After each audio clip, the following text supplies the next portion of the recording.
Assalamu alaikum. Welcome to 168 Hours, your weekly roundup of the top local stories.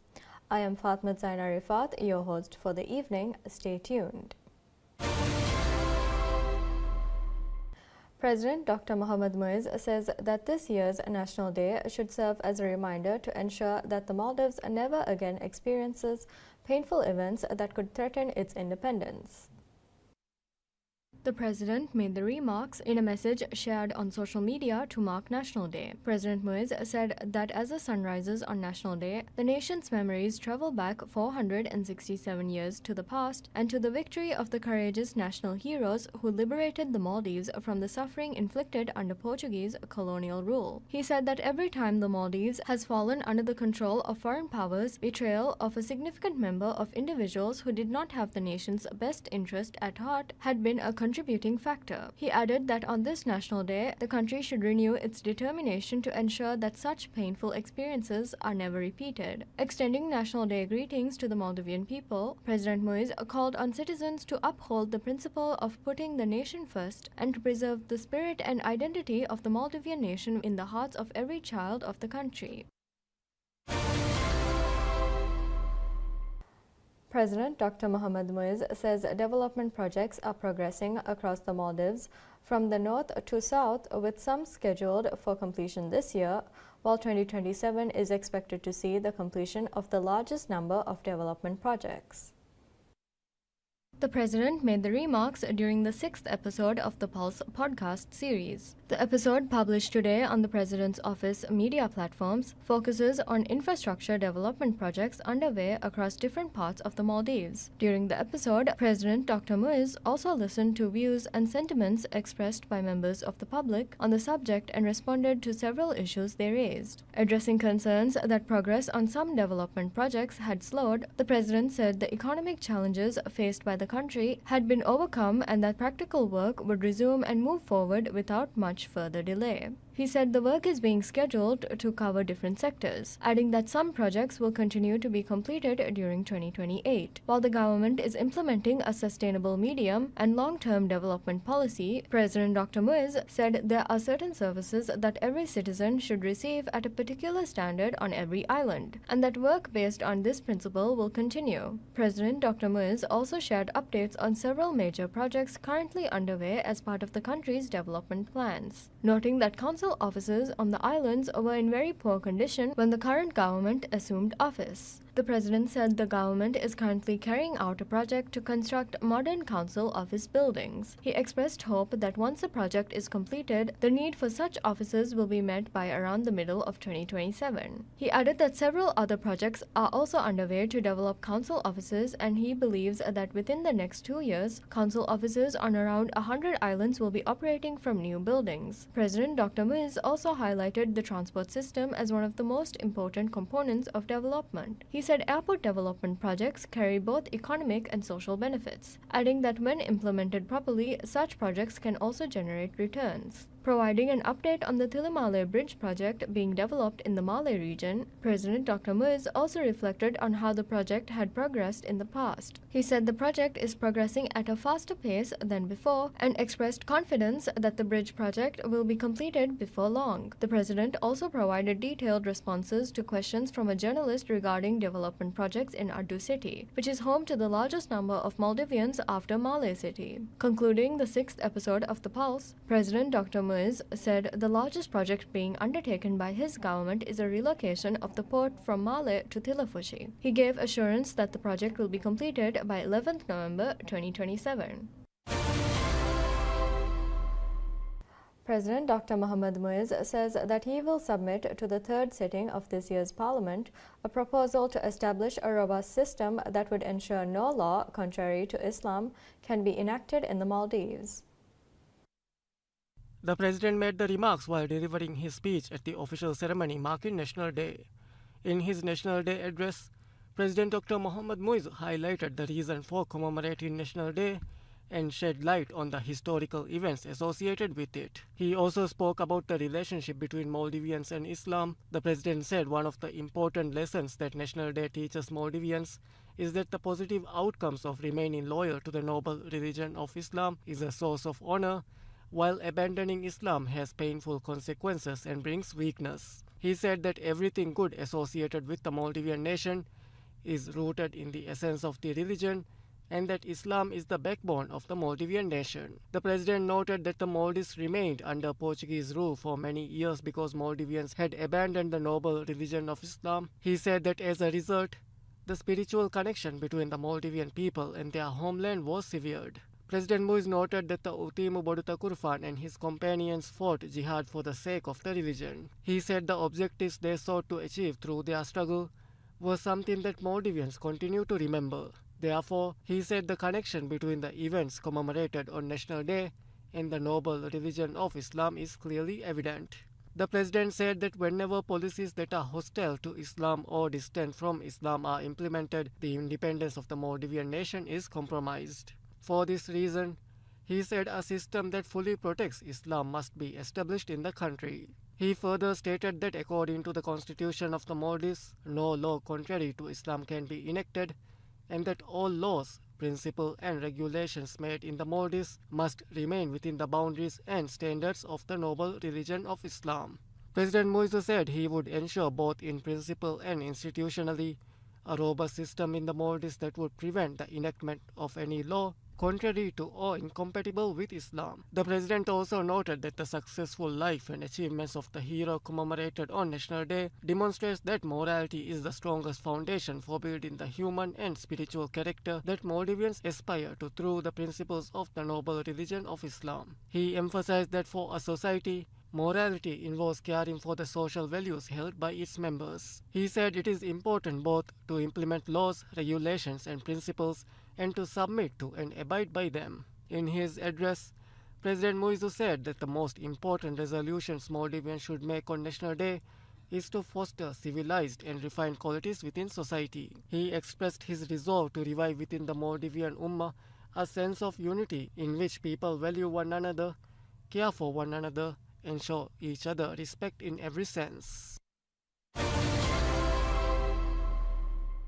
Minister of Arts, Culture and Heritage Hina Walid says that the first thing people should do on National Day is remember their national responsibilities. Minister Hina made the remarks while speaking at the National Day ceremony. This year's National Day is being commemorated in Utimuha Alif Atoll. Speaking at the ceremony, Minister Hina said National Day is being celebrated in Utimu as an expression of love and respect for Boduta Kurfan. She said the government is giving special attention to protecting the heritage associated with the national hero and keeping his memory alive for future generations, while expressing gratitude for the victory and prosperity his struggle and sacrifice brought to the Maldives. Minister Hina also thanked President Dr. Mohammad Muiz for initiating a national project to revive and promote the memory of Boduta Kurfan and establish it as a national symbol. The minister said National Day is a day that encompasses the meaning of everything related to the nation. She described it as an opportunity to connect the past with the present, reflect on both, and prepare for the future. She said the first thing people should do on National Day is remember their national responsibilities. The minister said a nation is a community of people and that there are numerous conditions and characteristics required for such a community to become a nation. She said the Maldives became a nation because the conditions were fulfilled and its national characteristics grew particularly strong. Minister Hina said that when looking at these matters in the context of the present day, there are several questions that need to be asked. These include questions about why the Maldives became a nation and the circumstances in which those reasons came about. Minister Hina also called on young people today to embrace national values, strengthen and promote unity, and build and maintain trust in all of its forms. She further urged people as they commemorate National Day to learn lessons from the past, prioritize protecting and safeguarding national sovereignty, contribute to building society, and cultivate love for the nation. President Dr. Mohammad Muiz announces that major efforts are underway to turn Addu city into a prosperous regional center for business and job creation. Speaking on the 6th episode of the government podcast series The Pulse, which focused on national infrastructure development, the president emphasized that the most populous urban area outside the capital Male, Addu city, remains a prime focus for his administration's economic strategy. Addressing the immediate challenges facing the southern hub, President Muizu identified job creation and resolving persistent electricity issues as the city's highest priorities. To boost local commerce, the government plans to roll out a dedicated 3-year project starting next year to designate Addu as a special development zone for medium-sized enterprises. In addition to economic incentives, the President provides updates on broader infrastructure and healthcare initiatives spanning various cities across the archipelago. Efforts to construct tertiary hospitals are advancing through preliminary stages, with specific projects such as the new hospital in Formula City moving forward under external funding frameworks. Highlighting progress in other regions, President Muiz confirmed that harbour expansion work in Formula City is already underway, while physical work on the promised Tinadu Airport project is set to begin soon. In Kuludufushi City, where housing is the top priority, the administration has successfully resumed construction on 400 stored housing units and plans to break ground on an additional 2,000 units in the near future. President Muiz reassured the public that key development pledges are actively progressing to ensure balanced nationwide growth across all atolls. The Minister of Economic Development, Transport and Trade, Mohammed Saeed, announces that the digital framework Maldives 2.0 will serve as a central operating tool for the nation's new main commercial port currently being built in Tilafushi. Speaking at an exclusive interview with PSM News, Minister Said emphasized that the relocation of the Malé commercial harbour to Tilafushi is the largest and highest priority project being undertaken by the current administration. The government has highlighted the mega project as a transformative initiative poised to drive unprecedented growth in the Maldivian economy. According to Minister Said, the relocation is designed with long-term foresight. As 80% of the Malé commercial harbour's current operation shifts to Tilafushi, key entities including Maldives Ports Limited MPL, Maldives Customs Service, and other relevant state institutions will also move their operations to the new hub. The relocation will pave the way for highly modernized, digitized, and top-tier services that rival major international ports. The physical infrastructure of the new port is being scaled up significantly to meet global standards. The international quay wall will be extended to around 1.2 kilometers, allowing the facility to service 3 to 4 large vessels simultaneously. Additionally, the project aims to resolve severe space constraints currently plaguing domestic maritime operations.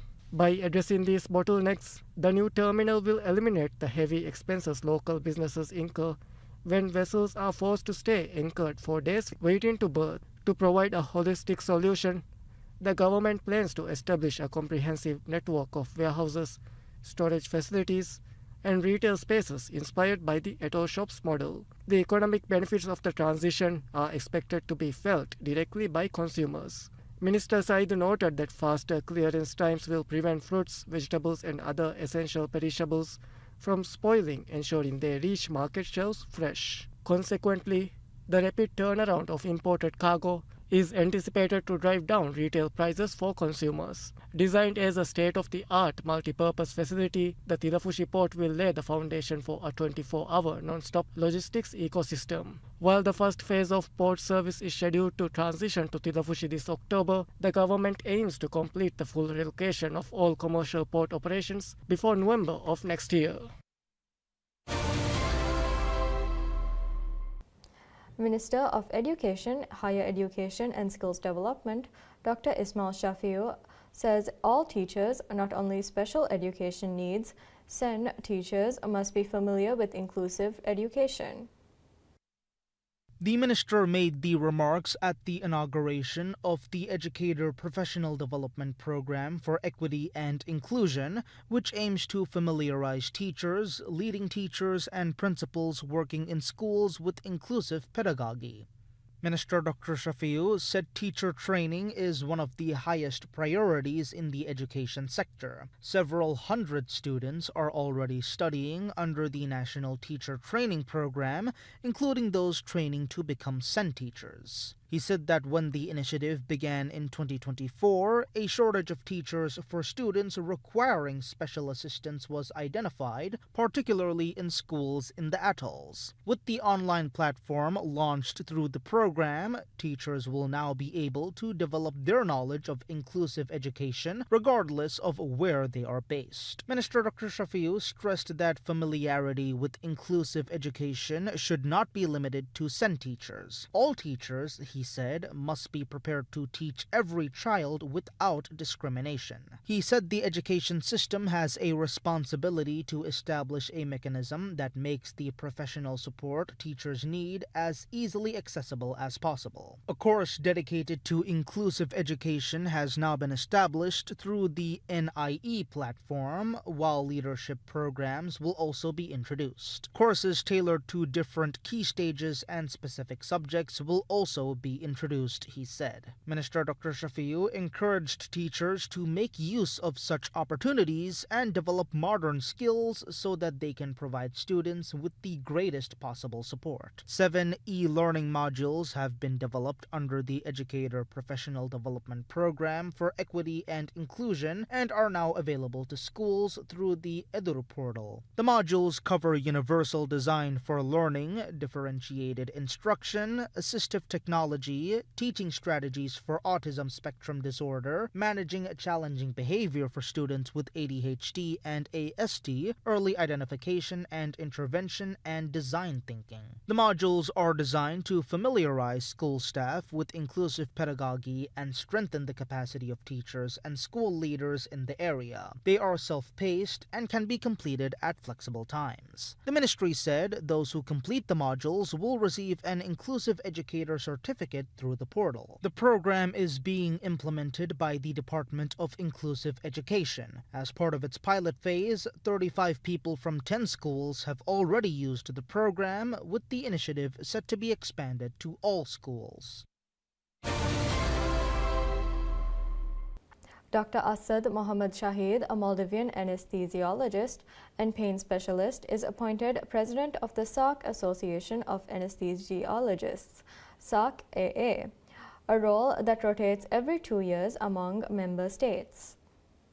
The Ministry of Health, Family and Welfare announced the appointment, noting that the position offers a strategic platform for the Maldives to deepen regional cooperation in anesthesiology, critical care training, research, and workforce development. The ministry said that Dr. Asad's leadership will enable Maldivian doctors, anesthesia technicians, and nurses to engage more closely with experts across the SARC bloc, facilitating knowledge exchange, joint training programs, and access to technical resources. Director General of Health Services, Dr. Ahmad Ashraf, highlighted the pressing domestic need for specialized anesthesia personnel, as currently only 11 Maldivian-trained anesthesiologists serve in public hospitals, while the remainder of the workforce comprises expatriates. Speaking to PSM News after a meeting attended by Minister of Health Gila Ali and senior health officials, Dr. Ashraf outlined plans to develop anesthesia training for nurses and technicians through the Maldivian National University or MNU School of Medicine in collaboration with the Ministry of Higher Education. Discussions with SARC member associations also explored establishing regional curricula and capacity-building projects to address the growing demand for anesthesia services as surgical volumes rise across the atolls. The ministry affirmed that Dr. Asad's tenure will position the Maldives as an active contributor to regional healthcare advancement, leveraging the SARC-AA forum to strengthen national anesthesia and critical care capabilities while building a sustainable, locally trained specialist workforce. Maldives Premier Bank officially commences operations. President Dr. Mohammad Muiz graced the ceremony held in Barcelona, Nasandra, where the services of Maldives Premier Bank were officially launched.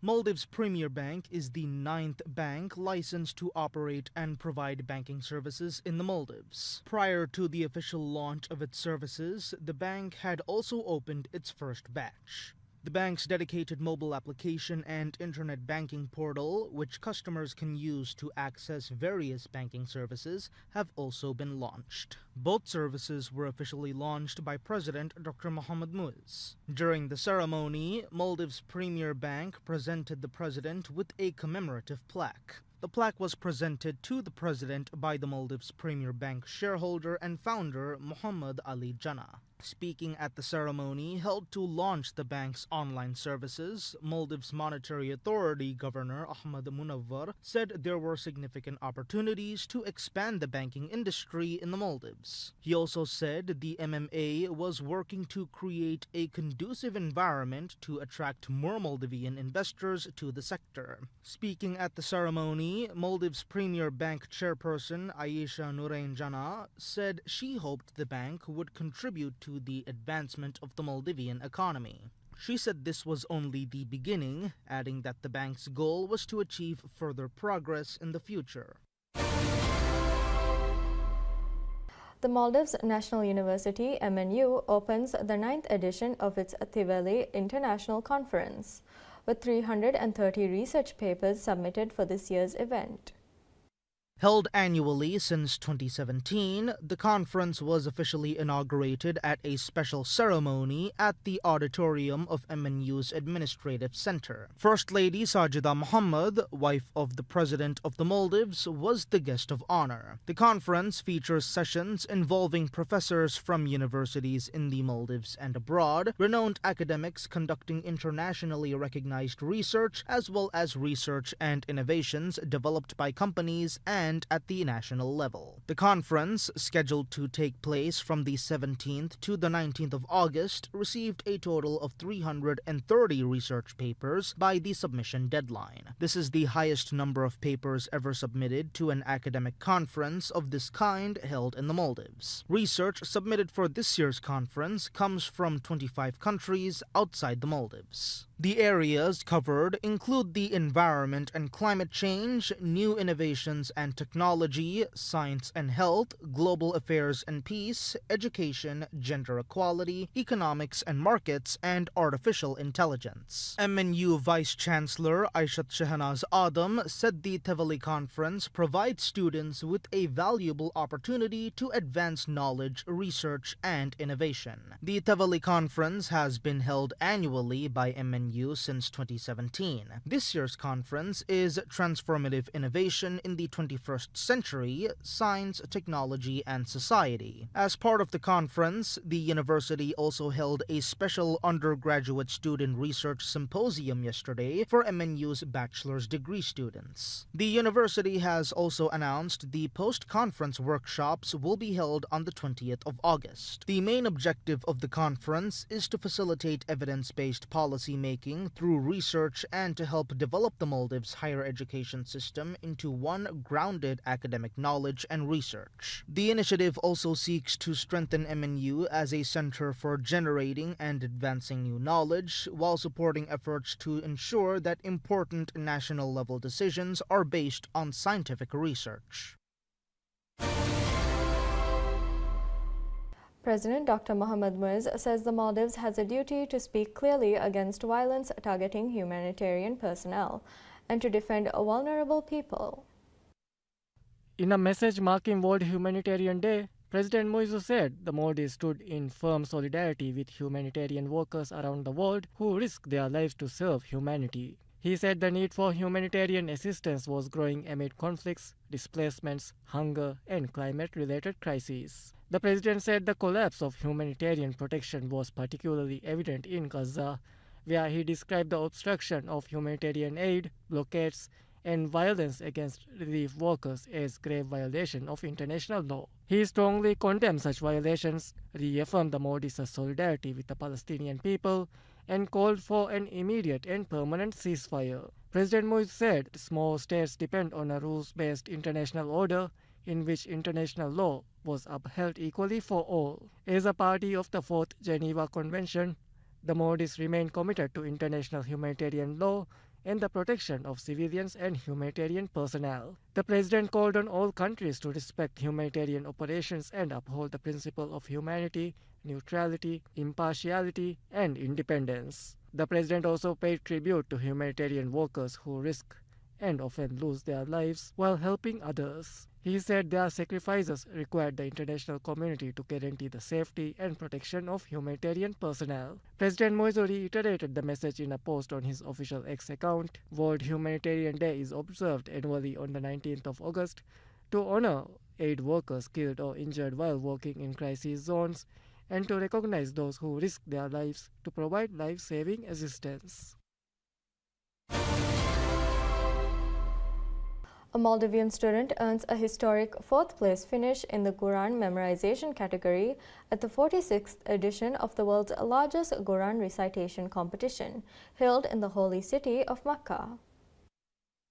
Al-Hafiza Fatmat Shaya Zahir, representing the Maldives, was announced among the top 4 contestants out of participants from 133 nations, securing a prize of 170 Saudi riyals. The competition, described by the Minister of Islamic Affairs and Endowments, Dr. Muhammad Shahim Ali Saeed, is the largest Quran recitation competition in the world, concluded with a special ceremony at the Grand Mosque, Masjid Al-Haram. The event was attended by Deputy Emir of Makkah, Prince Saud bin Mishal bin Abdul Aziz, Saudi Minister of Islamic Affairs Dr. Abdul Latif Al-Sheikh, and Imam of the Grand Mosque, Sheikh Dr. Abdul Rahman Al-Sudais, who joined Minister Shahim as a special guest. In a social media post, Minister Shahim praised the achievement, stating that a participant representing the Maldives winning a position in this competition is a great honor for the nation. He also noted that this year marked the first time a female category was included, underscoring the competition's evolving inclusivity. After the ceremony, Minister Al-Sheikh met with Shaya and her parents, offering congratulations and encouragement for her continued dedication to Quran memorization.